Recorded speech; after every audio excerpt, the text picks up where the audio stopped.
Hi guys, welcome back to my channel. আপনি কি প্রাকৃতিকভাবে গায়ের রং উজ্জ্বল করতে চান?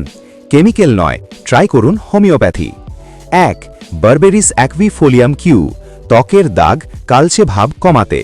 ডোজ 10 থেকে 15 ফোঁটা আধা কাপ পানিতে দিনে 2 বার। 2. সারসাপারিল্লা 30, রক্ত পরিষ্কার করে, ত্বক উজ্জ্বল করে।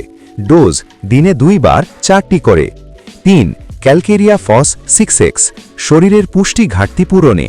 ডোজ দিনে 2 বার 4টি। 4. সালফার 30, ব্রণ, অ্যালার্জি, কালচে ত্বকে উপকারী। ডোজ সপ্তাহে 2 দিন, রাতে 4টি। এগুলো ত্বক পরিষ্কার, দাগ কমানো ও ন্যাচারাল গ্লো বাড়াতে সাহায্য করে। শিশু বা গর্ভবতী বা দীর্ঘদিন অসুস্থ ব্যক্তিরা এড়িয়ে চলুন। মনে রাখবেন, হোমিওপ্যাথি ঔষধ আপনার শরীরে কোনো রোগ বৃদ্ধি করে না। ফর্সা ও স্বাস্থ্যোজ্জ্বল ত্বক পেতে সাবস্ক্রাইব করে পাশে থাকুন। ভিডিওটি ভালো লাগলে লাইক করুন ও ফলো দিন।